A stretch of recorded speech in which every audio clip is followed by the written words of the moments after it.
혹시 우리가 알고 있는 문학 작품이 전체 1%에 불과하다는 사실 들어보셨나요?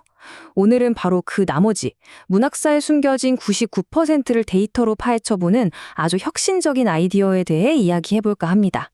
좋습니다. 그럼 먼저 문제부터 시작해볼까요? 이건 말이죠. 어지간한 대형 도서관 서가라면 어디에나 숨어있는 그런 문제입니다. 자, 우리가 보통 문학하면 뭘 떠올리죠? 셰익스피어, 제인 오스틴, 뭐 이런 이름만 들어도 아는 그런 작품들이잖아요. 이건 보통 문학 정전이라고 부르죠. 근데 말이죠. 이런 유명한 작품들은 정말 빙산의 일각에 불과해요. 지금까지 세상에 나온 모든 책들 중에 정말 극히 일부라는 거죠. 어느 정도냐면 학자들은 우리가 아는 문학 작품이 전체의 1%도 안 된다고 봐요. 그럼 나머지 99%는 그냥 한 번도 제대로 읽히지 않은 채 잊힌 거죠. 말 그대로 소설, 시, 희곡 이런 거대한 문학의 보물창고가 그냥 먼지 속에 파묻혀 있다는 뜻입니다. 여기서 이런 질문이 생기죠. 문학사의 99%를 그냥 없는 셈 치고 있는데 과연 우린 뭘 놓치고 있는 걸까요? 자, 바로 이 질문에 답하기 위해서 프랑코 모레티라는 학자가 아주 파격적인 새로운 방법을 제안합니다. 한번 들어보시죠. 모레티가 뭘 했냐면요. 기존의 방식, 그러니까 작품 하나를 붙잡고 문장 하나하나 곱씹으면서 깊게 파고드는 가까이 읽기랑은 완전히 반대되는 개념을 들고 나왔어요. 바로 멀리서 읽기라는 겁니다. 모레티의 비유를 빌리자면 이렇습니다. 숲을 보려면 나무를 보는 걸 멈춰야 한다. 바로 이거예요. 이게 바로 멀리서 읽기의 핵심인 거죠. 나무 한 그루, 즉 작품 하나하나에 매몰되는 게 아니라 한 발짝 떨어져서 문학이라는 거대한 숲 전체의 모양을 파악하는 겁니다. 뭘로? 바로 데이터로요. 그러니까 핵심은 이거예요. 책을 직접 읽는 게 아니에요. 대신에 그 책들에 대한 데이터를 분석해서 거기서 어떤 패턴, 어떤 흐름을 찾아내는 거죠. 정말 신박한 발상이죠. 아니, 근데 책을 안 읽고 어떻게 문학을 분석한다는 걸까요?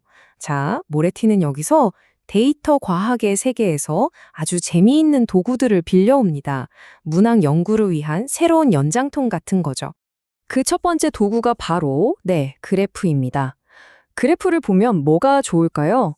특정 장르의 소설이 언제 확 떴다가 언제쯤 인기가 식었는지, 이런 시간의 흐름에 따른 큰 그림을 한눈에 볼 수 있다는 거죠. 예를 들어 볼게요.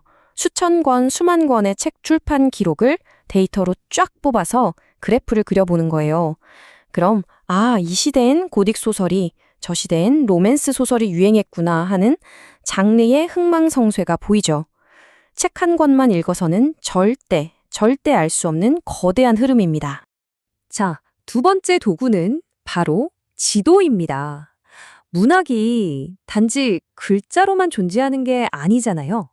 지도를 통해서 어떤 문학적 아이디어나 소설 속 배경 같은 것들이 어떻게 한 나라에서 다른 나라로 퍼져나갔는지 그 경로를 추적하는 겁니다. 지도를 보게 되면 예전에는 못했던 질문들을 할 수 있게 돼요. 예를 들면 영국에서 유행했던 소설 스타일이 어떻게 바다를 건너서 프랑스랑 독일에까지 영향을 줬을까? 이런 것들이죠. 문학의 지도를 그리는 거예요. 그리고 세 번째 도구, 이건 더 흥미로운데요. 바로 진화트리입니다. 이름만 들어도 감이 오시죠? 마치 생물 시간에 배우는 개통도처럼요. 어떤 문학 장르가 어떤 뿌리에서 나와서 시간이 흐르면서 어떻게 가지를 치고 다양하게 진화했는지를 보여주는 겁니다. 이거 정말 재밌지 않나요? 문학의 역사를 마치 다윈의 진화론 도표처럼 한눈에 보여주는 거예요. 이걸 보면 이 스타일이 저기서 갈라져 나왔구나. 이 기법은 저렇게 변형됐구나 하는 것들을 시각적으로 명확하게 파악할 수 있게 되는 거죠. 자, 그럼 이렇게 그래프, 지도, 트리까지 써가면서 분석을 했는데 그래서 뭘 알아냈을까요? 진짜 중요한 건 결과겠죠. 한번 보시죠. 네, 그냥 잊혀진 책들, 그 숫자들을 모아놓은 그래프가 도대체 과거에 대해 뭘 알려줄 수 있다는 걸까요? 자, 여기 19세기 영국 로맨스 소설 시장을 한번 보세요. 데이터를 보면요, 출판량이 불과 20년 사이에 무려 3배 이상, 말 그대로 폭발적으로 늘어납니다. 왜 그랬을까요? 멀리서 읽기는 바로 이 지점을 파고들어요. 이 문학적 유행을 더 큰 역사적 사건들, 예를 들면 산업혁명 덕분에 사람들에게 여가 시간이 생기고 또 인쇄기술이 발달해서 책값이 싸지고 이런 사회 변화와 연결시키는 거죠. 그러니까 그냥 로맨스 소설이 재밌어서 유행한 게 아니라 그럴 수밖에 없었던 시대적 배경이 있었다는 걸 데이터가 보여주는 겁니다. 필연적인 결과였던 거죠. 보셨죠? 이렇게 단순히 한 장르의 유행을 분석하는 걸 넘어서 멀리서 읽기는 우리가 문화를 이해하는 방식 자체를 뿌리부터 흔들어 놓는 아주 근본적인 질문을 던지고 있습니다. 여기서 진짜 중요한 게 뭐냐면요. 이거예요. 예전에는 이 시대 문학은 아마 이랬을 거야 하고 좀 막연하게 추측했다면 이제는 데이터라는 과학적인 잣대를 들이댈 수 있게 된 거예요. 추측을 검증 가능한 가설로 바꾸는 거죠. 인문학의 과학적 방법론을 도입한 겁니다. 물론 모레티도 이제 책 읽지 마세요 라고 말하는 게 절대 아닙니다. 오히려 그 반대죠.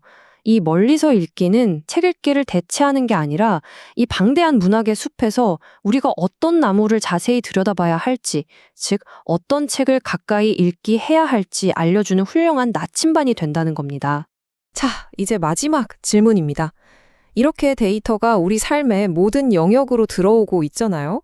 그렇다면 어쩌면 우리 자신의 이야기를 만들어가고 또 이해하는 방식까지도 이 데이터 때문에 완전히 바뀌게 되는 건 아닐까요? 한번 생각해 볼 문제인 것 같습니다.